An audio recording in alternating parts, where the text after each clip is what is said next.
youth event happening, a bunch of children who were there bowling last night, and among the dead we know their coach, a bowling coach for children, his name Bob Violet, and talking to people here who knew him say just how difficult it is to even talk about him in the past tense, because he was beloved. He instilled a love of bowling for so many people, and one person who we talked with just saying that he was so special and people deserve to know just how special Bob was in this community and in the bowling community as well. Another man saying that he heard the gunshots as he was inside.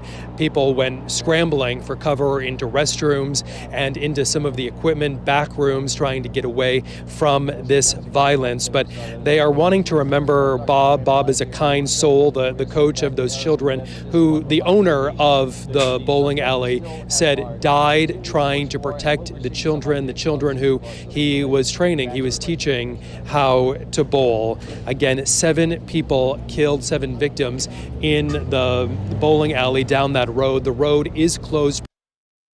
So let me show you this thing on the world of Twitter, where it says FBI open the door. There's somebody commented under. It's like, that's not what they're saying. So let's listen. They're definitely saying FBI open the door.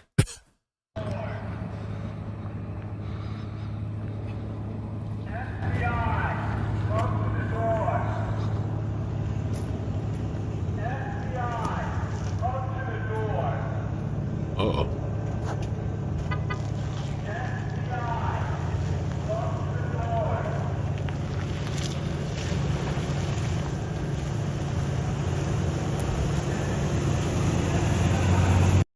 I want to know more about that.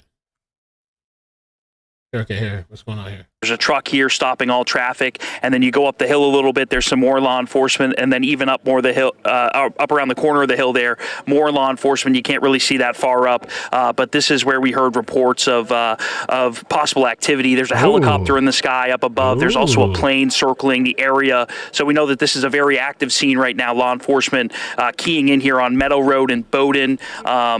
We don't know any more details at this time. We had heard reports that there was some loud bangs in the area. We haven't heard any since we got here about 5 minutes ago. But again, helicopter in the sky, a plane above, law enforcement blocking off this portion of Meadow Road. And this seems to be the area that law enforcement are keying in their search for suspect Robert Card tonight.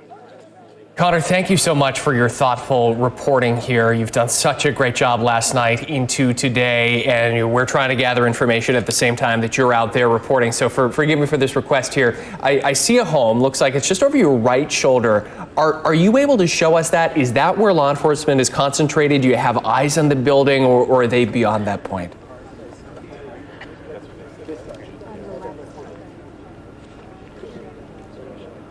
Yeah, guys, I'm having a hard time hearing you. We're having some technical difficulties, but I think you're asking about the home or kind of the area that law enforcement are keying up on Meadow Road here in Bowdoin. It's tough to tell from where we're at, but it looks like aside from the few law enforcement vehicles you can see clearly in front of us, there's some alternate law enforcement vehicles up around the bend there, and that seems to be where the search is being conducted. Again, you have a helicopter in the sky, you have an airplane in the sky over ahead above us here in Bowdoin on Meadow Road, and this seems to be the place where law enforcement officials are keying their search in tonight for suspect Robert Card. And as you were speaking, Connor, and you stepped off the way, we saw the camera zoom in to law enforcement, what presumably is law enforcement with a long gun. So I know you're having difficulty hearing. I understand, but you're doing an excellent job out there, Connor. Yeah, guys, I'm having a hard time hearing what you're saying. Okay.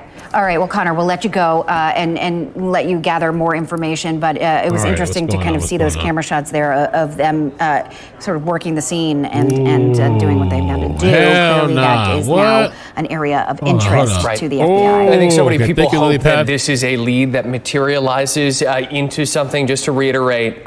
Make sure you guys share out the stream. I'm going to have to put this on my link on my main channel, too. People keep asking, or people still don't know that I have a second channel. Robert Card's sister says Lewiston suspect was looking for X. when he shot dead 18 with note found in home. What? Hold up. Oh, hell no. Say no, and so simple. What? No.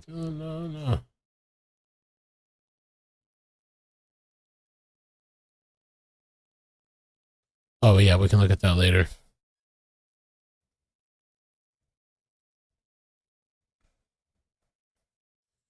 What? Massacre motive. Robert Card's sister says the Lewiston suspect was looking for X when he shot that 18 with note found at home.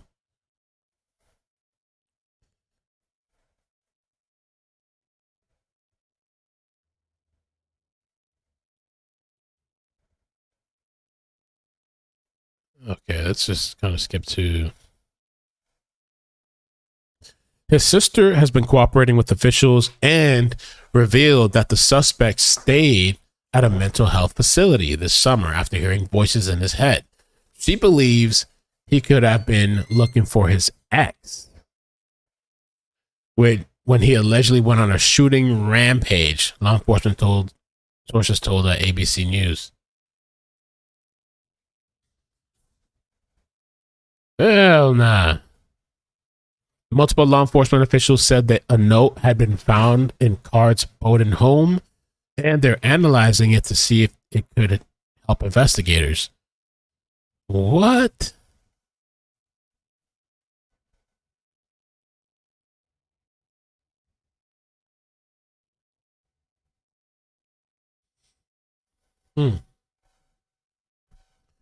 Card's family speaks out. The family of Card revealed to the Daily Beast that the Army reservist had allegedly been suffering from his mental health in the months leading up to the shooting. Katie Card, who is married to Card's brother, told the outlet that the family has been messaging the accused mass murderer, urging him to turn himself in. I have known Rob my whole life, the sister-in-law said, stunned. He is quiet, hardworking, loving. He's the nicest person you've ever known. But in the past year, he's had an acute episode of mental health and has been struggling. He truly believed he was hearing people say things. This all just happened within the last few months. Wow. What in the heezy? I hope this ain't over an ex. I mean, clearly he got other issues, right? If he's doing it over an ex.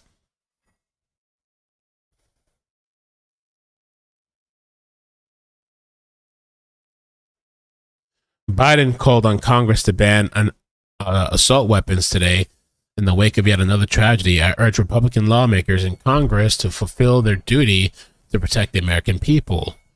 Work with us to pass a bill banning assault weapons and high-capacity magazines, to enact universal background checks, to require safe storage of guns, and end immunity from liability for gun manufacturers. What? Testing, but we are also, not sure at this time whether or not it is related to these shootings. Right. And as I understand it, we have a new image of one of the victims here. We know the names now, I believe, of six victims. Six victims. This is Bill Brackett. And if we're able, anybody here that can share with me any background on this man, Bill Brackett. He's one of the six individuals who we know have died, to his family and his loved ones, those who care about Mr. Brackett. We are so sorry for your loss. We understand that he was part of a gathering of deaf people who were playing cornhole at Schmenge's. Bill was 48 years old, father of two. Bill was one of the members, again, as we just told you, of the deaf community that was shot at the bar. A 2-year-old. He was the father of a 2-year-old. 2-year-old. Yeah. And this is just the latest image that we're getting of one of the faces of this terrible tragedy that occurred yesterday. We are now approaching 24 hours where the suspect is still at large. And we continue to think of the victims and their families as we learn more about them and their backgrounds and their stories. They were fathers and sisters and brothers, and all right, let's see what were else. committed to telling their stories as well as talking about the search for the person responsible for killing them. Yeah, parents of young children who will grow up without a parent, which is just so unbelievably tragic. In terms of international support, Justin Trudeau, in the last hour, the Prime Minister of Canada. This was a big one too. I was tagged on Twitter about this. Check this shit out.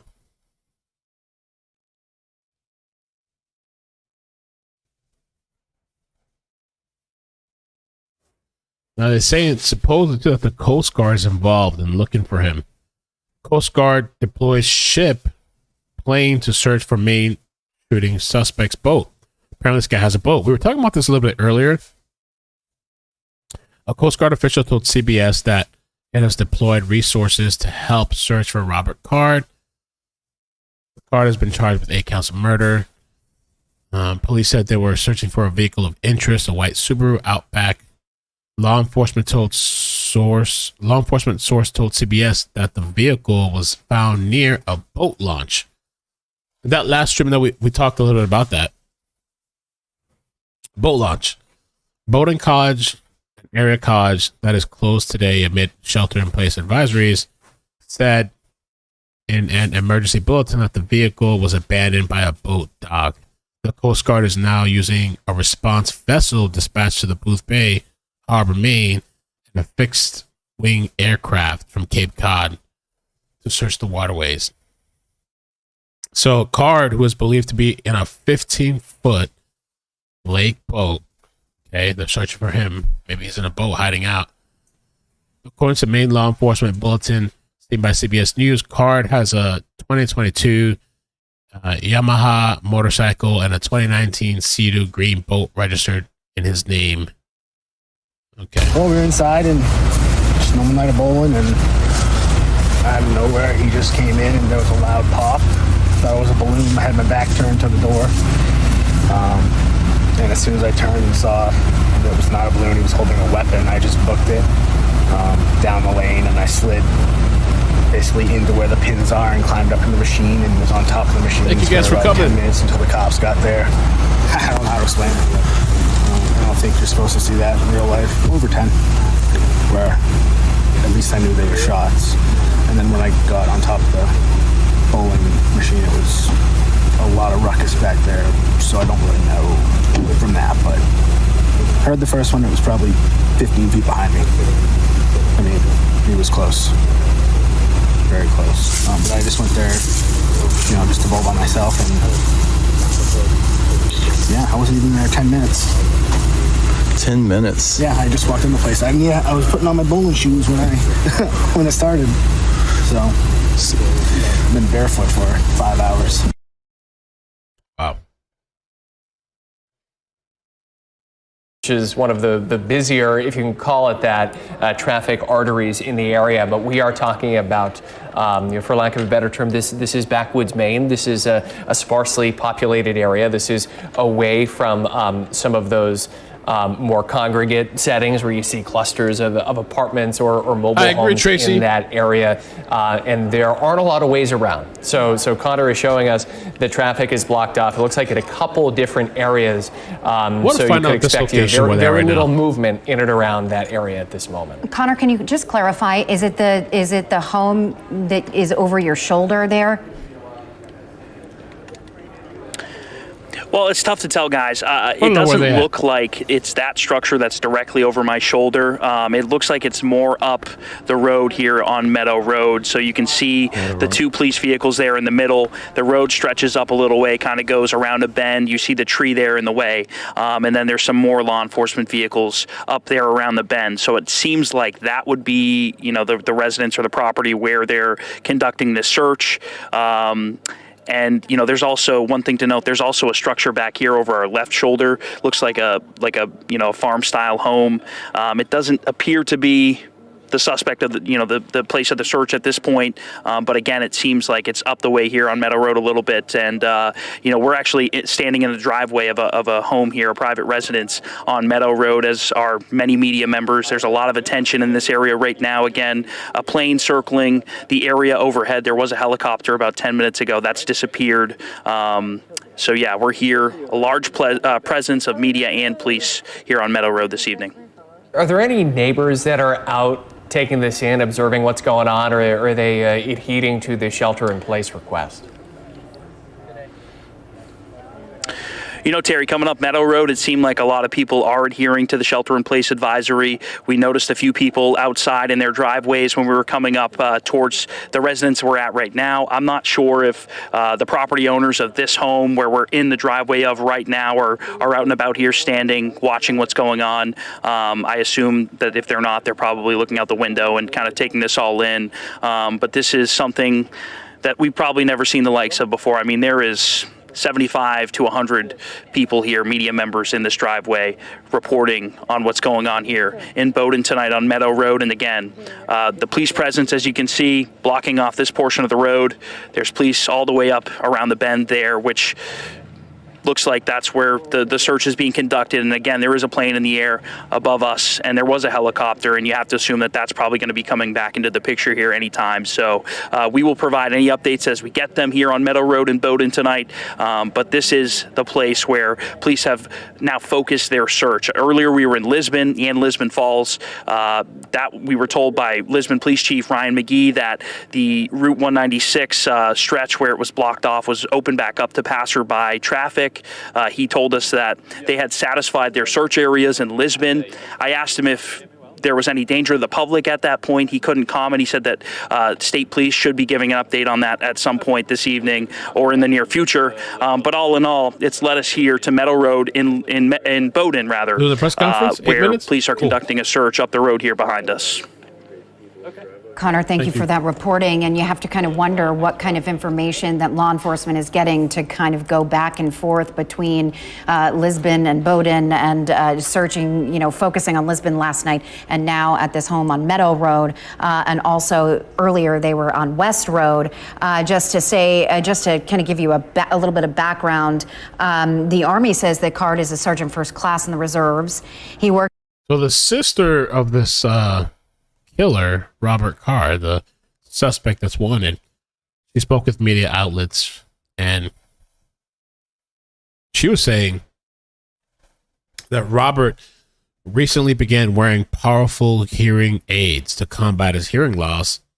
Since then, Carr said that her brother-in-law has been insisting to his family that he can hear people bashing him, including at just-in-time recreation bowling alley and that bar.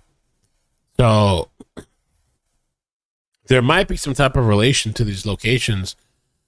Just claiming that this guy was hearing voices, people bashing him, talking crap about him. So maybe this is why he went over there and shot everybody up. He truly believed he was hearing people say things. She added, "This all just happened within the last few months." Wow.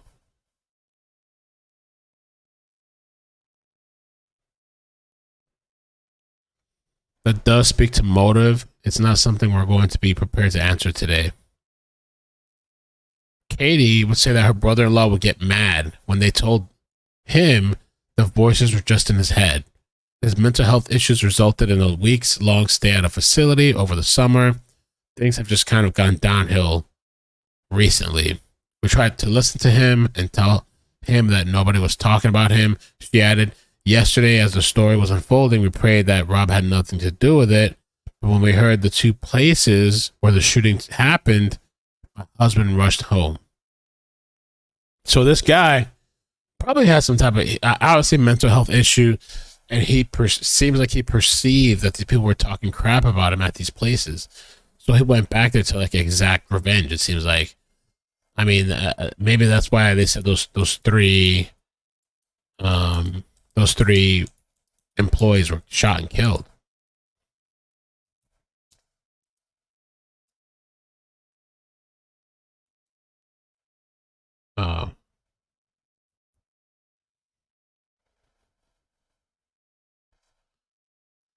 Several media outlets shared a law enforcement bulletin that circulated on Wednesday describing Card as a trained firearms instructor in the Army Reserve who had recently reported mental health issues, which allegedly included hearing voices and threats to shoot up the National Guard base in Saco.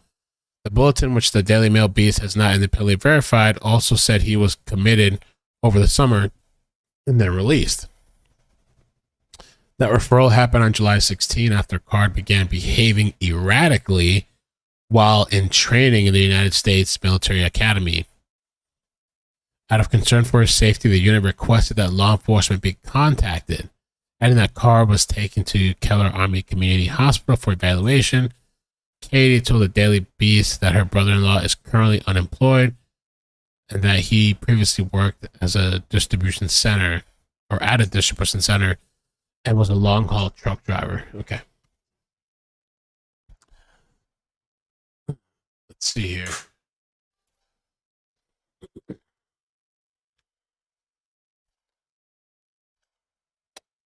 colleague at the recycling plant told the Daily Beast that that Card had acted violently and oddly towards coworkers just the last year. Wow.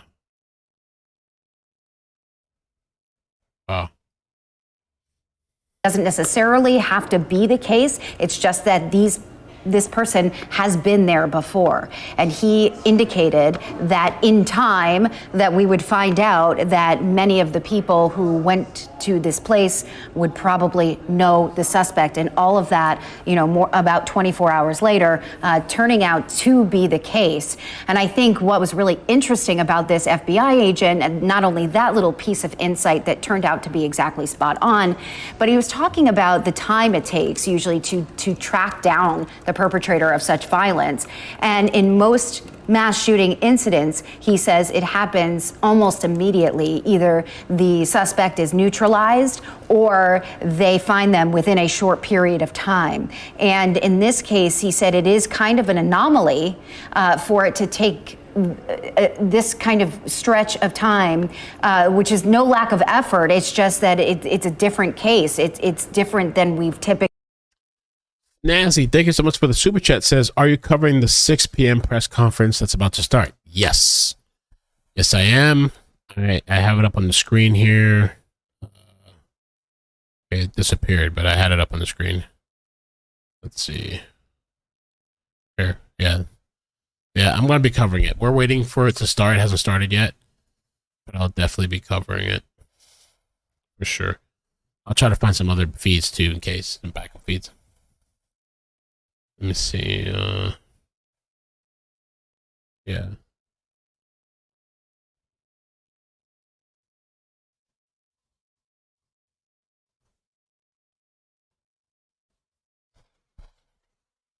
Boom, boom, boom. Crazy, man. The guy's still on the loose. Heather K, thank you for the membership. Appreciate that. FBI expert or former FBI agent. And in this case, it appears to be, as I mentioned, an anomaly. This appears to be something that doesn't typically happen in investigations like this. Megan, we're getting a few new pieces of information that I want to share, and I apologize for my diverted attention here. We are getting lots of new pieces of information right into our newsroom in real time so that we can bring it to you right away. We've been monitoring school districts that are making the difficult decision to either cancel or open their doors for tomorrow, but this is the first one that I've been made aware of. MSAD 75, this is Topsom, Bowdoin, and Bowdoinham. So this is right in the backyard of what's going on there. Superintendent just writing, the trauma caused by the recent tragedy has deeply impacted our entire community. As superintendent, safety and well-being of our students, staff, and families highest priority. Because the situation is not resolved. I think they're about to start.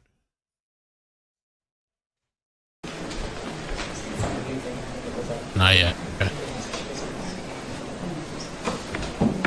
Almost.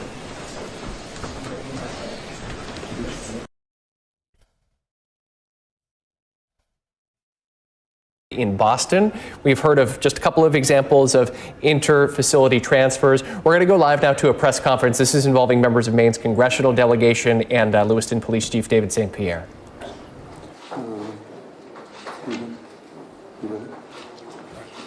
Congressman, you good? Steve. Okay. Angie. Okay. Good evening. I'm Carl Schleen, Mayor of Lewiston. In the wake of the tragic and horrifying incident that occurred in Lewiston, our hearts are heavy with grief, and we extend our deepest sympathies to the victims and their families. This is a time for action, solidarity, and support. Please take note, the shelter-in-place order issued by the Lewiston Police Department remains in effect. Please stay at home and be safe. The City of Lewiston is grateful for the support and outpouring from state authorities, the community, and of course, our elected officials. Speaking tonight will be U.S. Senator Susan Collins, U.S. Representative Jared Golden, and Steve Littleson, President and CEO of Central Maine Medical Center. And now Senator Collins. Thank you, Mayor. Today is a dark day for the state of Maine. As the mayor said, our hearts are heavy with grief. This heinous attack, which has robbed the lives of at least 18 Mainers and injured so many more, is the worst mass shooting that the state of Maine has ever experienced and could ever imagine.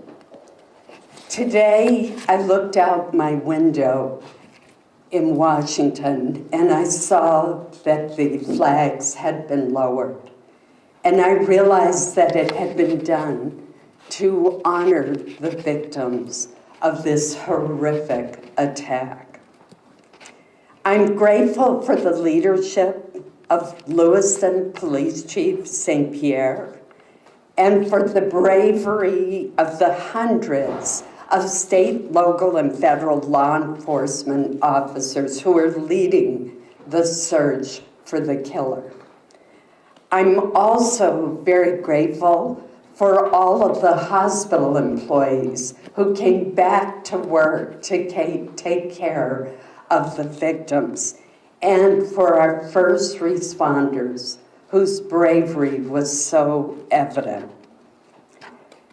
Last night, the president called me. He stepped out of the state dinner with the Australian Prime Minister to offer any help that the federal government could provide the city of Lewiston, Androscoggin County, and the state of Maine.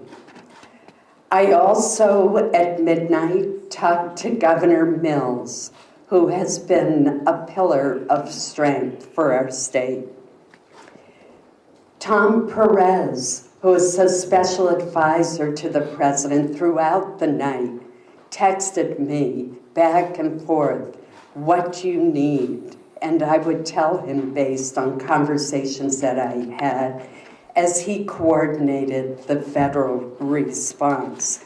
This morning, Secretary of Homeland Security, Mayorkas, called and offered help from his department.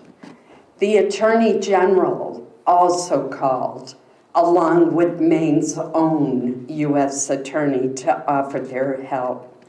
Right before I came into this building, I had a call from the Deputy Director of the FBI, who told me that there are 80 FBI agents on site participating in the search for the killer. 80. That doesn't include other people from the Marshal's Office, from the ATF, the DEA, and the Department of Homeland Security, and the Coast Guard. This has been a concerted effort at the state, local, and federal level, and everyone is determined to bring the killer to justice.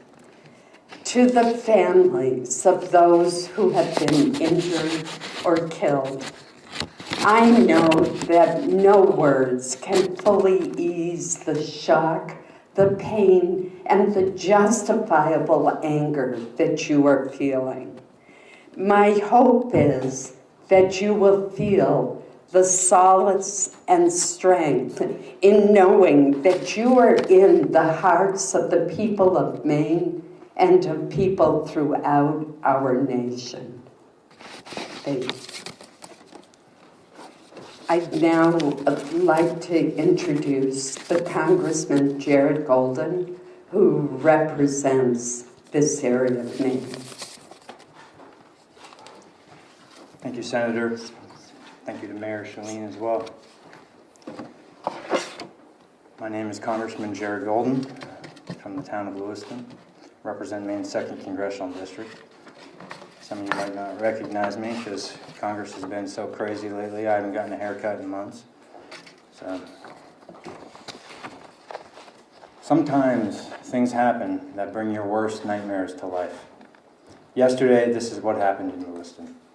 At a time like this, a leader is forced to grapple with things that are far greater than his or herself. Humility is called for as accountability is sought by the victims of a tragedy such as this one. Out of fear of this dangerous world that we live in my determination to protect my own daughter and wife in our home and in our community, because of a false confidence that our community was above this and that we could be in full control, among many other misjudgments, I have opposed efforts to ban deadly weapons of war like the assault rifle used to carry out this crime. The time has now come for me to take responsibility for this failure, which is why I now call on the United States Congress to ban assault rifles like the one used by the sick perpetrator of this mass killing in my hometown of Lewiston, Maine. For the good of my community, I will work with any colleague to get this done in the time that I have left in Congress. To the people of Lewiston, my constituents throughout the 2nd District, to the families who lost loved ones, and to those who have been harmed, I ask for forgiveness and support as I seek to put an end to these terrible shootings. In the days to come, I will give everything I have to support this community's recovery. Thank you.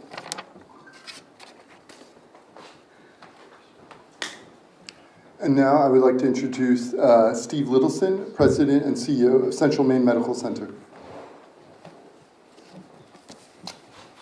Good evening, everybody. I'm Steve Littleson, the CEO of Central Maine Healthcare, which includes Central Maine Medical Center here in Lewiston.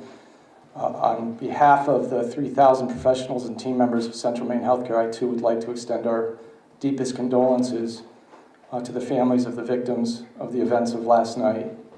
I would also like to acknowledge the compassion and the expertise and the teamwork displayed by the healthcare professionals in this community last night when called upon under the most extreme circumstances. Just to give you the numbers as we have them now, I know there's been some confusion, and I would like to take the opportunity to just let you know what we dealt with and what we have currently in our hospital. All but one of the patients that were taken from the scenes last night were brought to Central Maine Medical Center. One was transported directly to St. Mary's Medical Center here in Lewiston. Of those patients, 2 were treated and discharged. 1 of those patients was transferred from Central Maine Medical Center to Maine Medical Center in Portland. 3 patients, unfortunately, passed away in Central Maine Medical Center last night. Of those, 8 remain now, and we have 5 patients who are in stable condition, 3 who are in critical condition in our critical care unit. Just to give you a sense of the scope of what we dealt with within a relatively short period of time, last night within about 45 minutes to an hour, we had 6 fully staffed and running operating rooms at Central Maine Medical Center caring for the wounded and the victims. The professionals that were operating simultaneously in those 6 operating rooms included orthopedic surgeons, general trauma surgeons, urologists, vascular surgeons, as well as anesthesiologists and support personnel. I would like to also express our appreciation for all of the support that we received and continue to receive even through today. First from the city of Lewiston. Secondly, from law enforcement. We still have a law enforcement presence on the campus at Central Maine Medical Center. The other area hospitals that came to our support We needed blood transferred to Central Maine Medical Center very quickly, and two of the hospitals, Maine General and St. Mary's, accommodated us. Maine Med in Portland stood by and was ready to accept patients, and as you know, they did accept one of the patients that we transferred to them. And also the various community partners that came to aid and support us last night, including emergency response personnel, personnel from Life Flight of Maine, and others.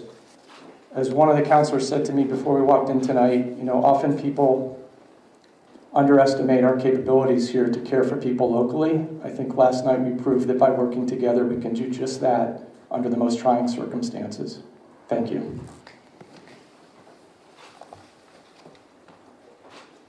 We'll take a few questions. For Senator Collins, if she could move to the microphone. Senator, you just heard from Representative Terry Coleman that he has changed his mind on an assault rifle ban. Would you do the same? Well, first of all, let me say that I think it is more important that we ban very high capacity magazines. I think that would have more input and more effectiveness. We had an assault weapon ban, which I supported, that was in effect for 10 years. It applied to, I believe, 17 or 19 styles of weapons. Later, the late Senator Dianne Feinstein proposed an expansion that would have covered 157 weapons. And it was based not on functionality, but on cosmetic features. So there's always more that we can do. I was a co-author of the Bipartisan Safer Communities Act, which provided funding, for example, for red and yellow flag laws and for mental health clinics, which I think is important as well. So certainly there's always more that can be done. Senator, just a decade ago, you opposed legislation that limited access to expanded, stocks and firearms capacity. Are you suggesting that you would do something different now? I don't believe you're correct. For example, I was the lead Republican sponsor of a bill that would ban bump stocks, which have the ability to turn a semi-automatic into a fully automatic machine gun. And that legislation has not been enacted into law. There was an attempt to do it by regulation, but it was struck down by the courts. I still support the bump stock legislation. Call her ass out. Yeah, she over here pushing the shit, not pretending that she not for it. And I advocate. Fake ass. Yeah, we call her out. Was to increase the age at which you could purchase a high capacity rifle from 18 to 21, the way it is for a handgun. Senator Collins, you mentioned there are a lot of questions about the whereabouts of Robert Card. Yeah, how about back to that? Where's this guy at? The serial killer. Can you offer any more? Can we talk about that? The guy on the loose that killed 18 people? We're getting to finding him. I cannot, because I don't want to jeopardize the search for him in any way. I have talked extensively to law enforcement, and as I said just very recently with the FBI deputy director, but I certainly don't want to jeopardize the search in any way. We get a flag laws used in this case. You are a big advocate of them. Do you know if they were used in this case? I'm sorry, I couldn't. Were yellow flag laws used in this case? To I don't know. You don't know That's shit. a very good You question. said that Maine got it right when it came to yellow flag. Maine does have a good yellow flag. If it's true, It ain't do shit. that Robert Card had mental health issues. Right. He was A psychopath. At least put him forward for evaluation. You got it wrong. No, I don't know whether there was a report to trigger the yellow Call them out when they flag come on of the TV. law. It's certainly on the face of the facts that we have. It seems. Could you let me finish? No. Please? It take forever to get to the point, too. It seems that on the basis of the facts that we have, that the yellow flag law should have been triggered if, in fact, the suspect was hospitalized for 2 weeks for mental illness. Yeah. That should have triggered the bullshit. yellow flag These law. people have been talking about the same shit for years. That's why they're useless. Stop voting these people in. After the fact, that's going to be looked at very closely. Obviously, that's a state issue, and I do not have knowledge. She got called. I'm glad they called her ass out. That instance. Senator Collins, Mark Stone from Sky News. Thank you for your time. I wonder if I could just ask you about the weapons again. Why do you think it is that you and so many other lawmakers in America believe it is right for Americans to have the right to own such high-velocity weapons? Well, first of all, let me say, and I'll repeat it again, that for 10 years we had a ban on certain kinds of assault weapons, and I supported that ban. And when George W. Bush proposed that it be extended for 10 more years, I supported that effort, which did not succeed. Later, years later, there was an attempt by former Senator Dianne Feinstein to greatly expand the number of weapons that would be covered by that ban. And it was based not on lethality, but more on how they looked, on cosmetic features. And I did not think that that was appropriate. We do have a Second Amendment in our country. Really? And that you don't say. The right to own a weapon that powerful, you think? And Maine, I would point out, has one of the highest rates of gun ownership in the country and has a long heritage of responsible gun ownership. It has also had a very low rate of violence. What makes this crime so heinous is in a typical year, Maine might have 22 murders, and last night we almost approached the number for the entire year. That's crazy. Is anyone here briefed on the investigation to tell us? We cannot talk about the investigation yet, but thank you so much, and I appreciate. Oh, you gotta cut it off. Save her. Cut it off. Thank you all. You don't want to be saved. Don't save her. You don't want to be saved. I'm not anti-gun. What do they got? Active shooter on Mollison Way at the bowling place. They got multiple victims. I need multiple victims. I need every unit you can find. Terror unfolding Wednesday night in Lewiston after a gunman opens fire at multiple scenes. A tight-knit community now left shaken. I just remember people sobbing and crying. Like I give that. Yeah, no, I'm not anti-gun. I just like this lady. If you're something, you're something. Don't come pretending to be something you're not. They called you out for some shit you've been saying you are, but now you're coming on because all these people have been killed and you're acting like you're anti. No, you've been for it. So be what you are. Don't bullshit because all these people are dead now and try to be something else.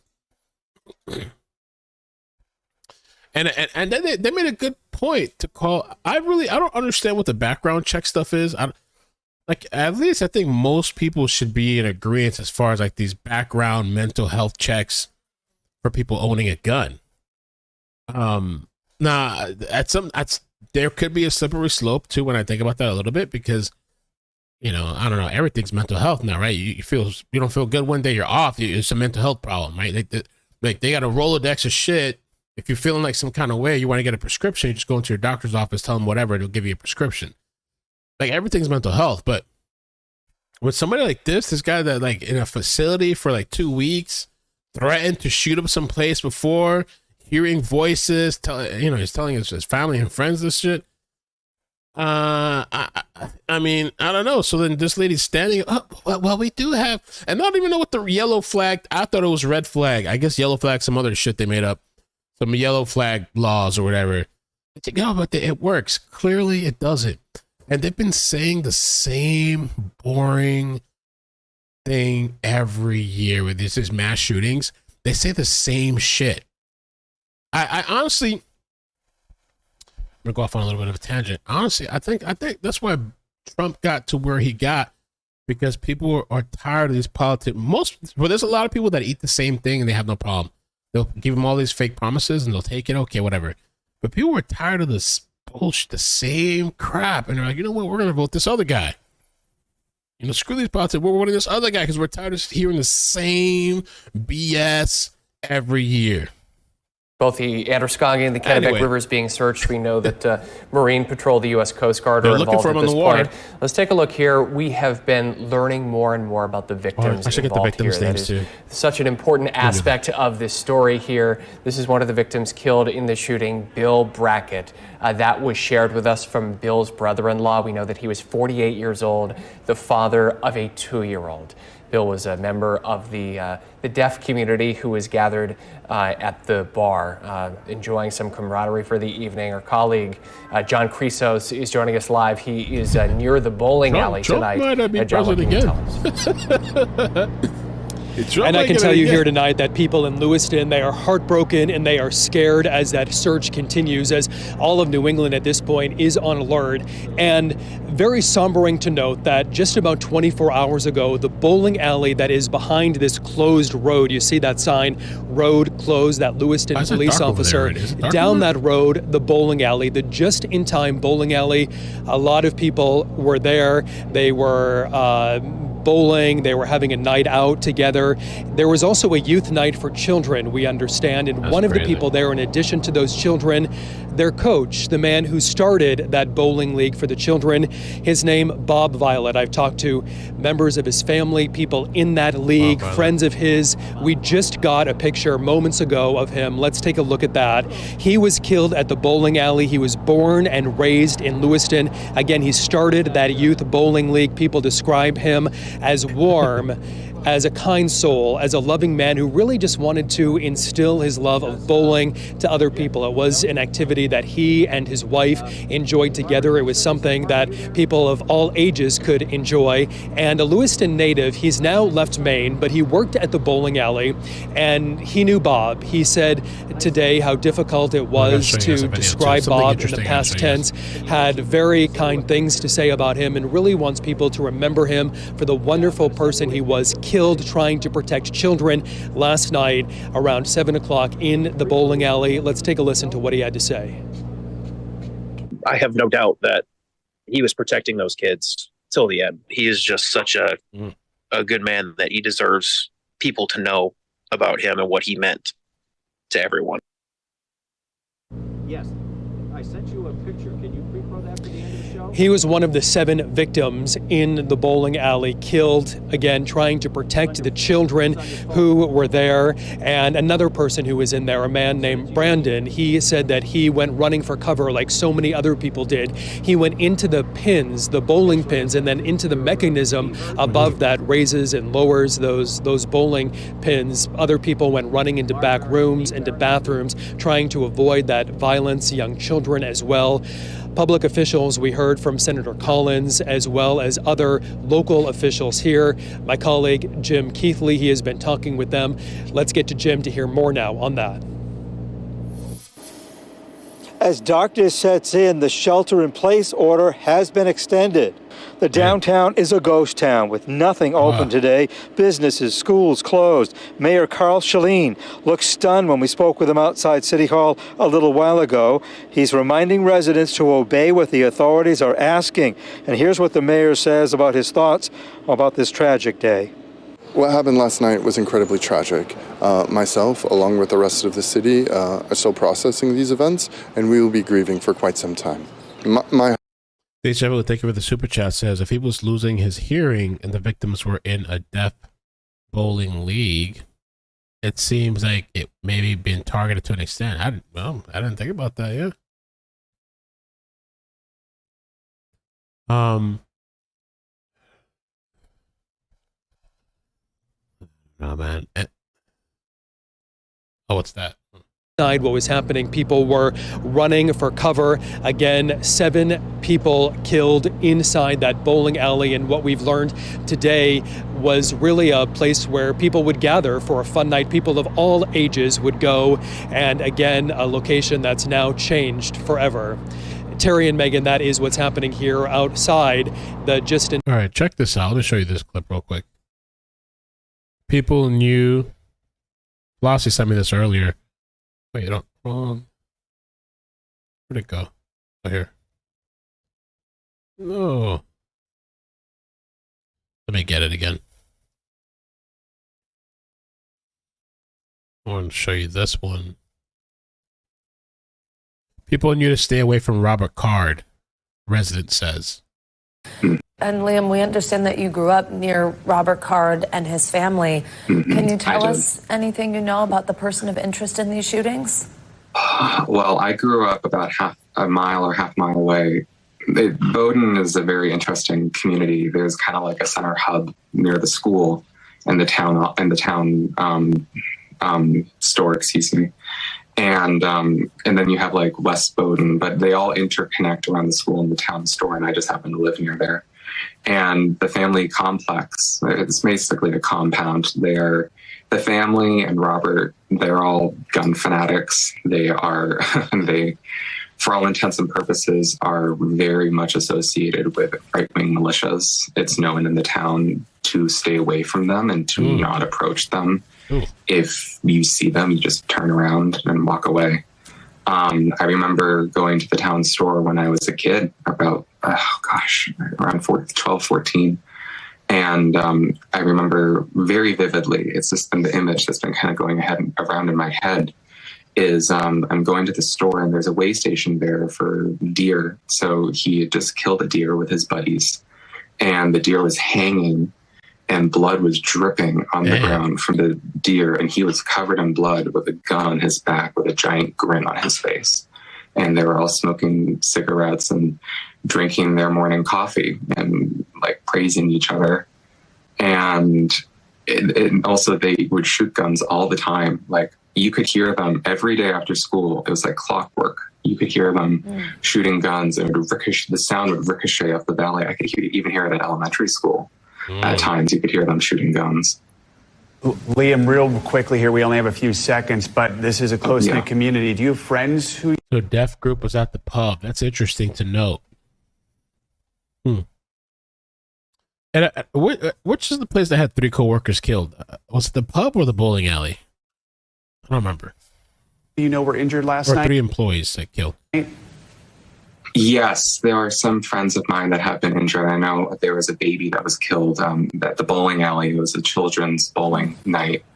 So I do know that happened. I'm not going to give any information out until the police officially release the names. But there's going to be a lot of heartache and tragedy that comes from this. Well, Liam, can't we appreciate you taking some time? Continue to stay safe, and we'll make sure to check back in with you, okay? Thank you. And I wonder when people have this, like, oh, let's check this out. What's going on here? This is what I wonder. What is this right here? What property is this? Residents of this Bowdoin community for sure. We were just giving you an aerial view. That is the primary area of activity. That is where Connor is now. If we can dip into that shot again, that is where I think the eyes of so many people are at this point, just so that we can leave you with these images. And a reminder, we are going to be continuing our coverage throughout the evening. We may not be on live in our entirety as we have been over the last now 24 hours, but we'll be joining you as often as we can. I believe that our active plan is for us to be joining you for segments of time at the top of the hour.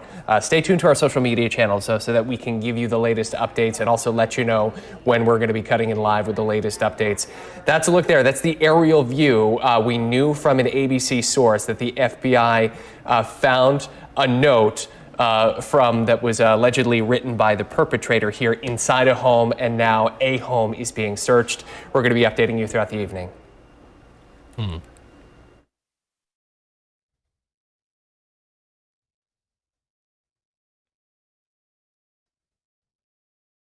Live Maine shooting. Scene, manager Joseph Walker was gunned down. Stephen Vazella and Bill Brackett were attending a gathering of deaf people. They are playing cornhole when that shooting happened at that same bar. Maine lawmakers and local officials holding a news conference just a short time ago. Here's part of what Maine Republican Senator Susan Collins had to say. Okay, so Republican Senator. To the families of those who have been injured or killed, I know that no words can fully ease the shock, the pain, and the justifiable anger that you are feeling. My hope is that you will feel the solace and strength in knowing that you are in the hearts of the people of Maine. And right now, an intense manhunt underway for that accused gunman, Robert Card, charged with 8 counts of murder. Police say that he used an AR-style weapon during the shootings that also left 13 other people wounded. The FBI and U.S. Marshals were helping local law enforcement agents in this investigation. Right now, a shelter-in-place order, which has been in place in Lewiston, has now been expanded and extended to the neighboring town of Lisbon, where officials say they found a white Subaru they believe belongs to that suspect, and they've recovered a firearm. Officials say they are looking to confirm if that was the firearm that was used in that shooting. In the meantime, though, at his home, that suspect's home, investigators find a note. They found a note, and they've yet to reveal any of the details of the contents of that letter or any connection that it could have possibly to this tragic incident. Sources are also telling ABC News at this point that back in July, the suspect behaved erratically while serving as an Army reservist. They say that he was threatening violence against other soldiers.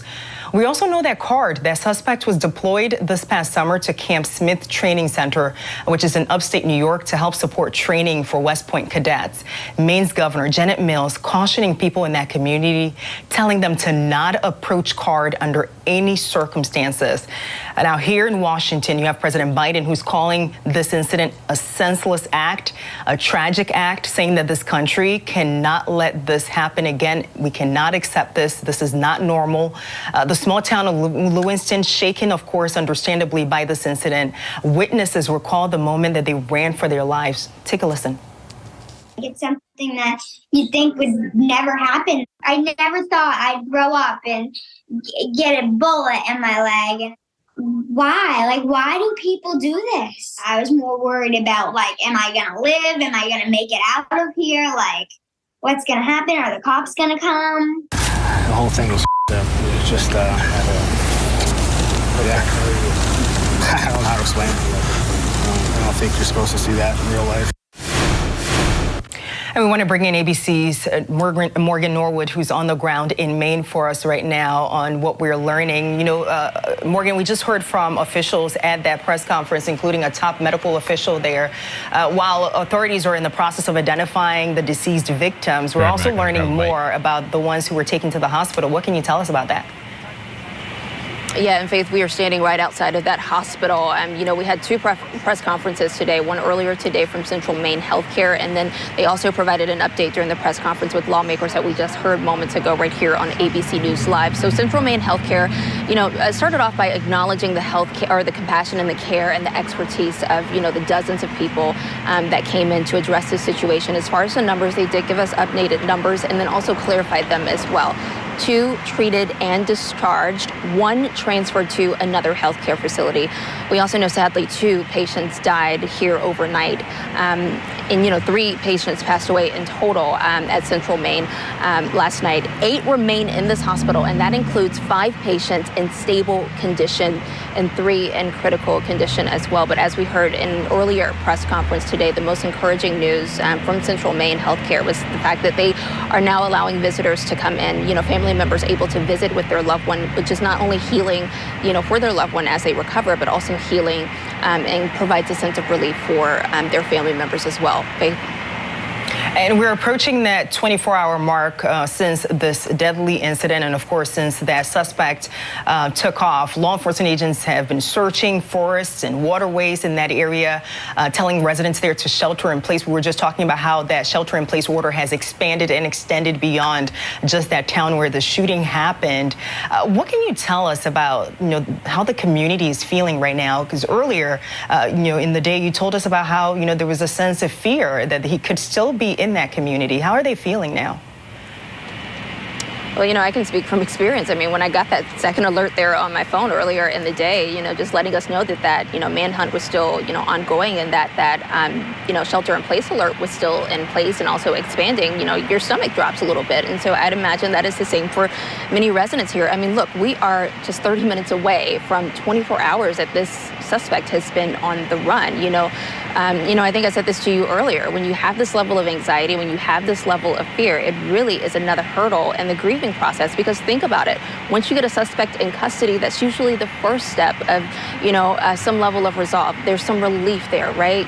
Families say that, they're in custody, they won't be able to hurt anyone else. No one else will have to go through, what my family is dealing with right now. And many of the families here today, 18, and then also the 14, the family members of the 14, that are being treated or were injured, they're feeling that right now. So, that's the reality of the situation, a myriad of emotions that so many are facing right now. But yes, there is this fear, though you do see people driving around. I can tell you that they're taking this seriously.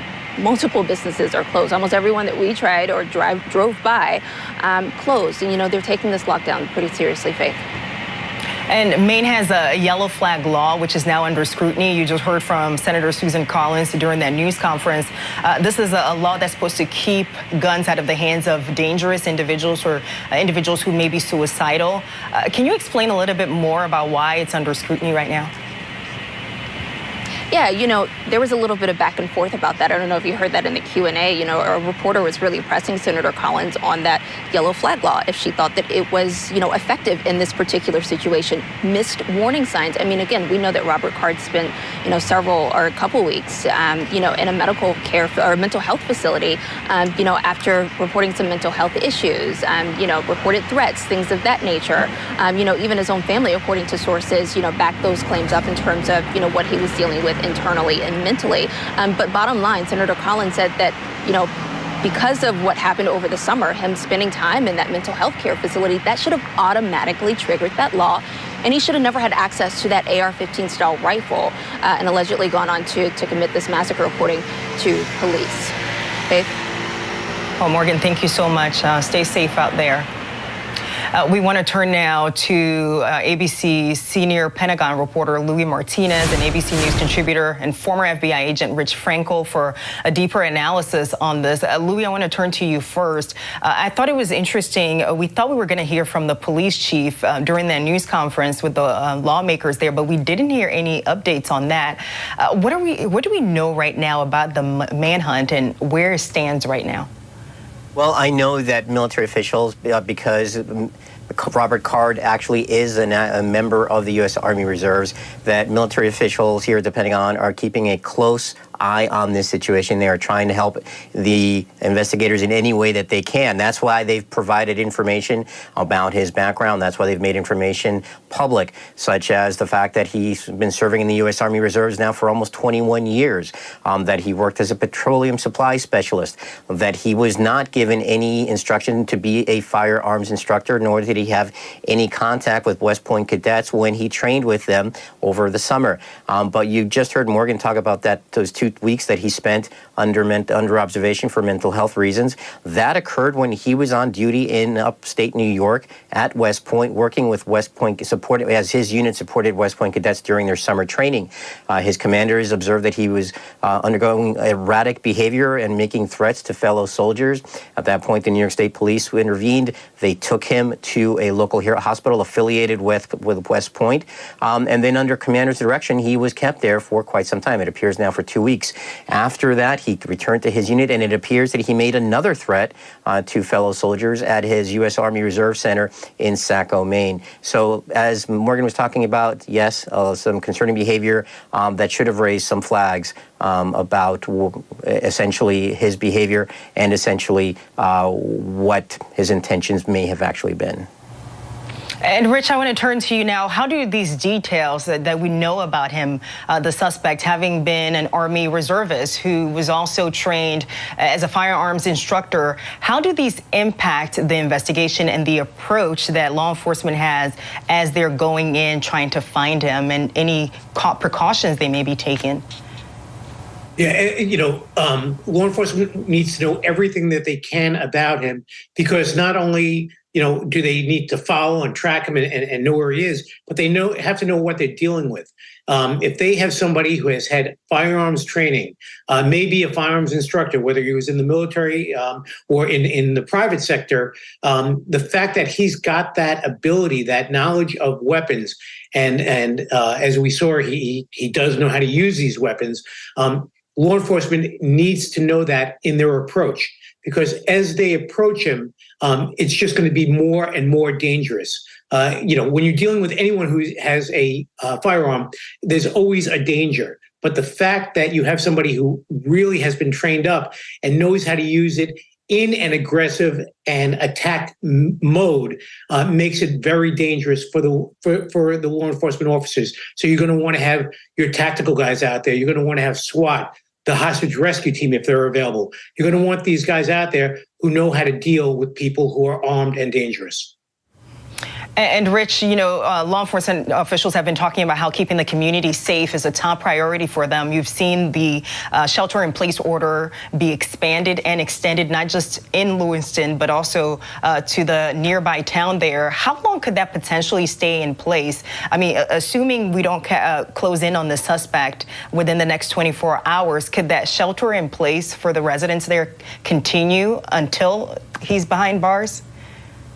I don't think it will go for that long, but I could see it going for an additional day, 2, maybe even 3, if they have a belief that he's still in the area.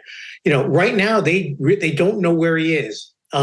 If they have some indication that he has moved on out of that area, they would probably lift the shelter in place. But until that is done, they want to make sure people keep their doors locked, that they're not moving around unnecessarily, and that the normal gathering spots that would be quote unquote soft targets, such as, parks, the bars, that they remain closed so that this individual, the suspect, could not come back and actually re-engage, again, start shooting up this town. They want to do everything that they can to make sure that the town and the people in the town are as safe as can be until that indication of where he is. And that's why they keep emphasizing to people in that community, stay away. If you think you've seen him, if you see someone who looks like him, just call 911. Do not approach this armed and dangerous suspect. Rich, Louis, thank you so much for your insight on this. Thank you so much, both of you. All right, coming up here, the new Speaker of the House, what he's saying about this mass shooting in Maine. We'll bring that to you live from Capitol Hill. We'll be right back.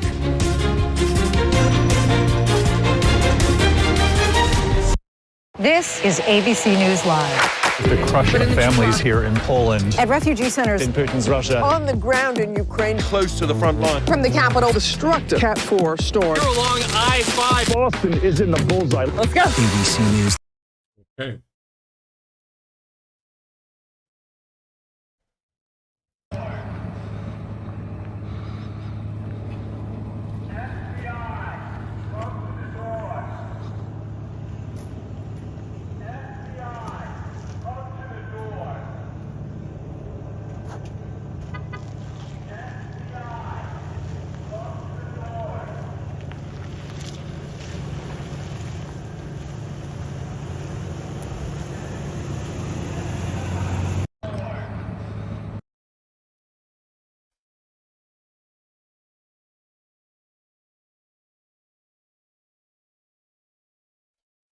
I really wonder if he claimed he had voices talking to him. When people have voices in their head and they're going through that mental health stuff, is he still hearing voices now in his head? Like, do they keep talking to him after and to give him instructions, or do they die out? Does he have any kind of regret, or does he feel he did the right thing?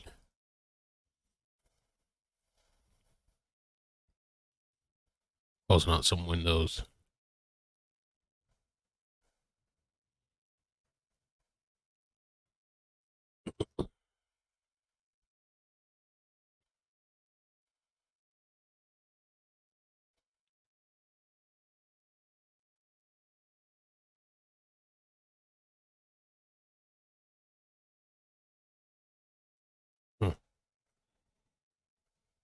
Crime. This is The King Road Killings. The full series is out now. Listen to every episode wherever you get your podcasts.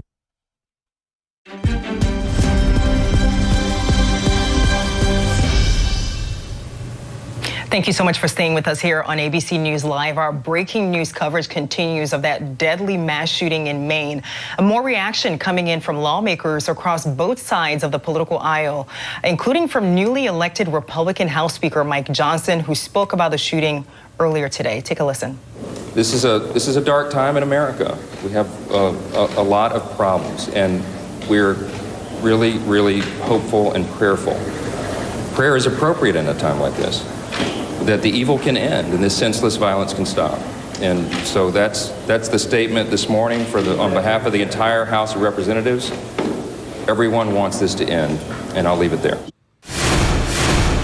ABC's Jay O'Brien is live for us on Capitol Hill with the latest on this. Jay, there are a lot of condolences that are pouring in. Lawmakers basically saying this is unacceptable. How are they responding to all the calls now for them to do something? Well, it's interesting because you heard the new speaker there in his first day on the job saying that he offers his condolences, he offers his prayers, but he doesn't talk about any kind of new gun legislation that might be moving through the Congress, or frankly, any kind of new mental health legislation as he's moving through the Congress, as some on his party have called for. Democrats, for their part, also offering their condolences and prayers, but pushing their Republican colleagues to offer more kinds of gun legislation on background checks, on banning assault rifles and things of that nature. We spoke with one Democrat, one Republican earlier. Here's what they told us. The word bipartisanship for the rest of the country means stuff we can agree on. Most Americans agree we need universal background checks, which we still don't have. Most Americans agree that we need to ban assault weapons. Most Americans agree on common sense gun reform, but yet when we get into these halls, people are not listening to their constituents because they want to listen to the gun lobby, and that's the problem. It's not the tool. It is the person who wields it. Florida has red flag laws. Would you see those go nationally? I voted against that. You voted against red flag laws? When I was in the Florida legislature, I voted against it. Why? Because in my view, it's a Fifth Amendment violation. You're taking somebody's property before they've been adjudicated in a court of law. So what you're looking at there is just the deep policy disagreements here on guns on Capitol Hill, and we haven't seen Republicans and Democrats really be able to come together and do anything bipartisan since the Uvalde mass shooting, when there was a bipartisan push for gun legislation, which did pass and the president did sign. But Faith, the architects of that legislation even said themselves they believe that that's as far as Congress was going to be able to go and as far as they were going to be able to agree on. So not a lot of optimism here on Capitol Hill. Let's take a look at this. Katrina just sent this to me. Mass shootings either get arrested in a standoff, or they die by suicide, or they get killed by cops. Doesn't usually turn into a manhunt. Walk me through the study that you've co-authored on this.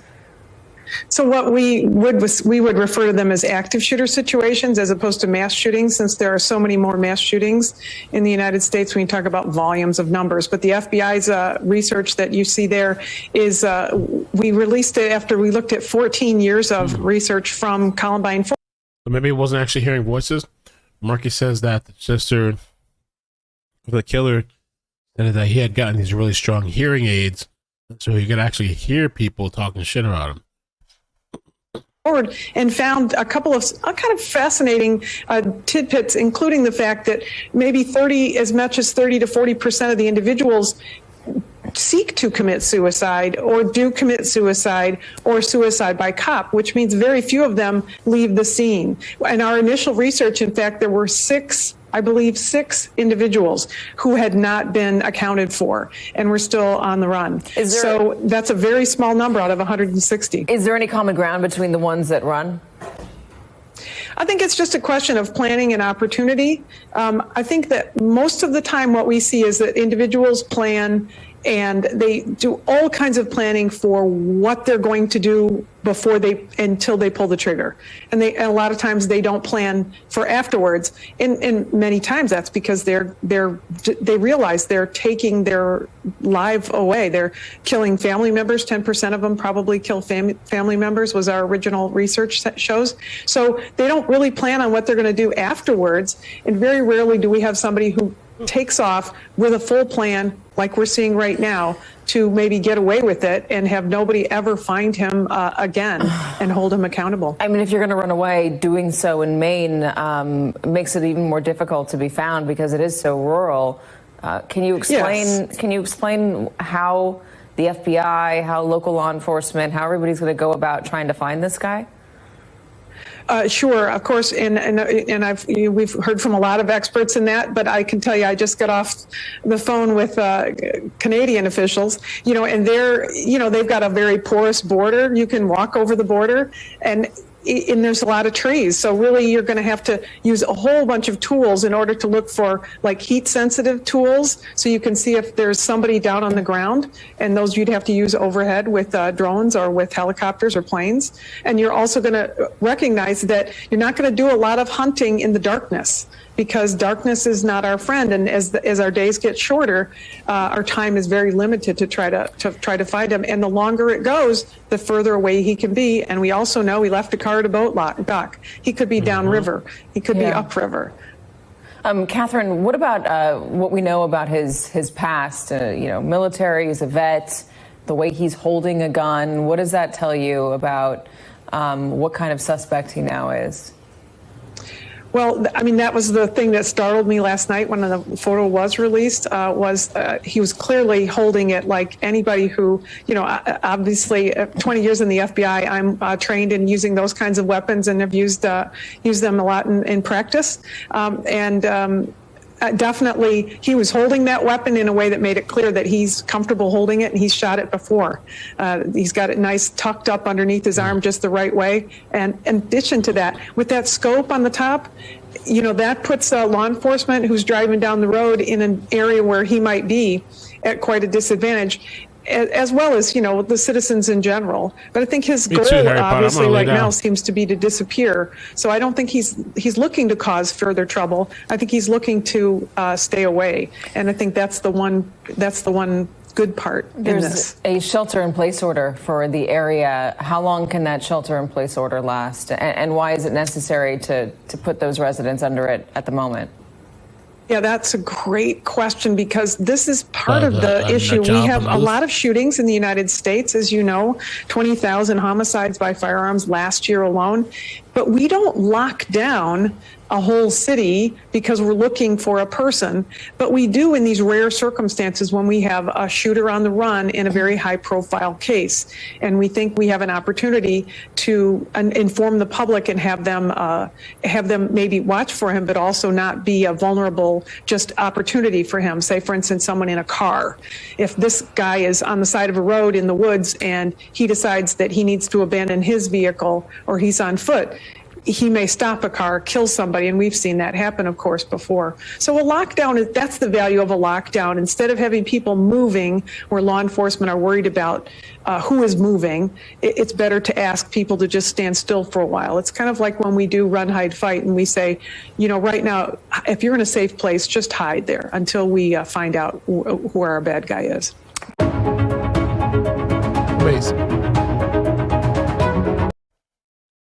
Rescuers clawing through the rubble, calling for the survivors for a sign of life. And so many of those killed have been children in this conflict. And here in Tel Aviv, the focus was on a different child. We saw these balloons lofted in the air. We saw a cake being prepared, songs being sung. That was for Erez Calderon, who turned 12 today. He was obviously not there for his birthday. He's one of 224 hostages being held by Hamas, according to Israel. And we spoke to his mother earlier today. There have been videos of him posted, apparently by Hamas, showing him being carted off. Hamas. Weapons, what other concerns may there have been early on that could have prevented a tragedy like this from occurring? We'll be breaking all of that down. Also, how do you approach someone who is this dangerous, who's already inflicted so much pain on so many people, communities, family members, and now he is on the run? I've heard different conversation on social media in different states, New Hampshire even, people saying, what happens if he's here? Should we be on edge right now? And I think everybody is. Let's give you this live picture here right now, one of which that we're getting out of Maine. We'll continue to also speak with a reporter there who is in Lewiston right now, has been reporting, bringing us updates on those search efforts as she's on the ground there. So much more of this coverage to come. Let's take our final commercial break here of this hour, and we'll see you back in 2 minutes.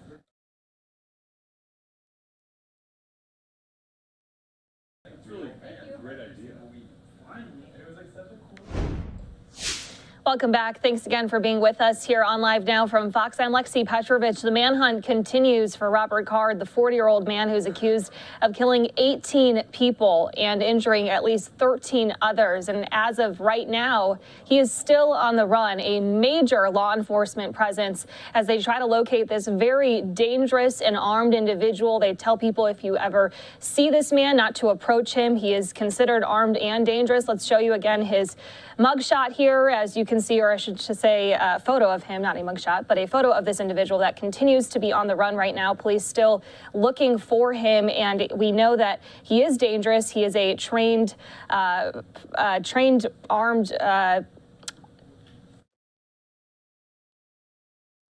I think, Matt, he's not, right? A firearm? We're learning more about his background, we should say here. We apologize as we get situated here, just transitioning on the desk from one anchor to another. But we're also getting live images here, as we always do, this one out of Lewiston. And we're going to continue to be speaking with reporters that are there. Our next report coming up here in the next 20 minutes or so, but much more coverage to come on this. We're also learning more about the events leading up to the series of mass shootings with this. Fox's Rebecca Castor brings us an update from Maine. A massive manhunt is underway for the suspect in the deadliest mass shooting in Maine's history. We cannot and we will not rest in this endeavor. Authorities in Maine are searching for a 40-year-old firearms instructor and Army reservist in connection with the series of mass shootings in the town of Lewiston. More than 24 people were killed or injured.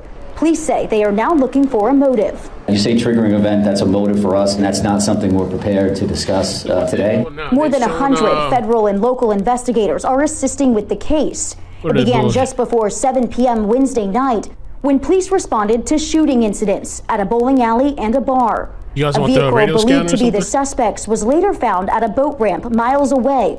Experts say the suspect's known mental health issues and military experience make this a difficult case for investigators. Why so difficult? Dozens of agencies responding all in their own manner, trying to get organized. That takes hours, literally hours, multiple locations. Schools and offices across the region remain closed on Thursday. This community now trying to make sense of the violence. You see it everywhere else, but you never think it's going to hit home.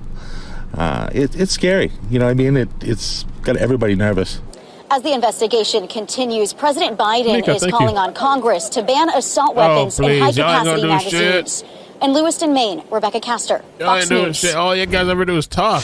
All right, I'm pulling up a tweet here. This is what we were referring to right before we played out this story for you from Rebecca. This is from Pentagon producer for Fox, Liz Frieden, saying new info on suspected shooter Robert Card. The Army did not train Card as a firearms instructor, nor did he serve in that capacity for the Army. Due to a Privacy Act and the ongoing investigation, we cannot provide further details, the spokesperson said. So still continuing to try to understand his background here as he remains on the run right now. Now, before we played out Rebecca's report, before we took that final commercial break here, as we enter now the 7 o'clock Eastern hour, again, about 24 hours ago is when this all started, we had just heard an update from officials in Maine, lawmakers as well, speaking at a news conference. I want to see if we can pull up a tweet here.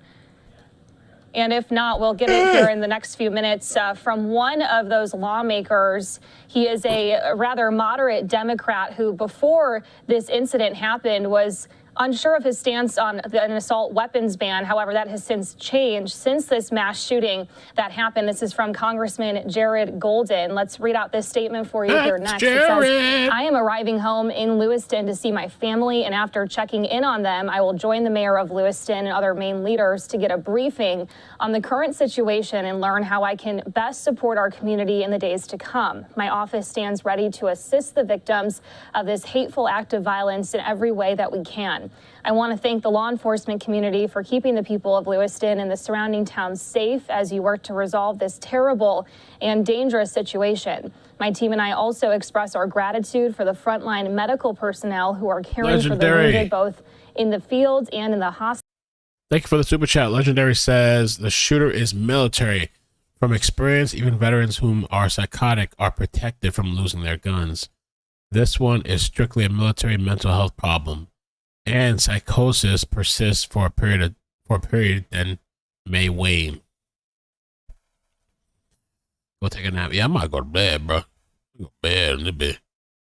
His vehicle was abandoned yesterday evening, and now they are searching everywhere they can to see where this individual may be. They encourage any information, any tips with this as well. I want to pull up information here on the timeline of events. What Maine State Police have so far shared of Robert Card. They go on to describe the description of events beginning yesterday evening at just before 7 o'clock local time, saying that the Auburn Communications Center was notified that a man walked into the Spare Time Recreation on Mollison Street in Lewiston and began shooting. This was confirmed by multiple 911 calls that followed. At 7:08 p.m., the Auburn Communications Center received multiple calls that a man had come into a bar and grill restaurant about 4 miles away or so on Lincoln Street and began shooting. Let's give you a live picture here as we continue to go through the chain of events. Multiple law enforcement agencies and emergency medical personnel were then dispatched to the scenes. At 8:06 p.m., police released a photo of the suspect to the media. At 9:26. Well, I guess that's it. I'm not gonna. I mean, if you guys want to, I don't know what they're doing tonight. If they're gonna case, I love you, but what's with the clickbait? I didn't clickbait. All right, listen. They did a tweet. This guy here, Alec Caprilio, he's with News Nation. Okay, so it's everything. You know, you got to take it as it is. He posted a tweet. It says, "FBI, open the door. Manhunt may be coming to an end soon," but I don't know. Nothing happened after that. Check it out.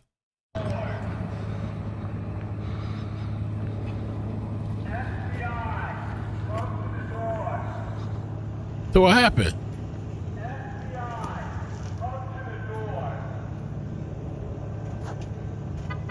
So I thought homeboy was surrounded. And then nothing happened. I don't know. Manhunt may be coming to an end soon. Go to bed. I don't know. If there's some type of update later, I guess we'll come on. Oh, they're going ham, bro. Jennifer Zanka telling us she was having dinner with friends at Schmenge's Bar and Grill when the shooting began at that second location. When I turned around, we all turned around and realized what was happening. We dropped to the ground. And that's when I think I was shot in the arm. She'd been shot, but this retired nurse still escaped through the back door. So I kept my hand on my arm like a tourniquet because I was bleeding pretty heavily. And I went to hide behind the dumpster. There was another gentleman there. But I knew I needed to get her. Rushed to the hospital, a doctor she used to work with, now operating on her. I was one of the lucky ones. If the bullet had been in either direction, I definitely would not have survived. She knows she survived while 18 others did not. This was the post on Facebook just today. A wife asking about her husband who worked at that bar and grill. Tracy Walker writing about her husband, Joseph. Please pray. I have. All right. Well, yeah, I'm going to call it. If something crazy or breaking happens, I'll come back. If Nah, I'm gonna chill. Check out the story that I post on the main channel, though. I'm gonna post the story right there. All right. Bloop, bloop, bloop. Love you. Bye. Bloop, bloop, bloop. I don't know. We'll see how long this guy runs for.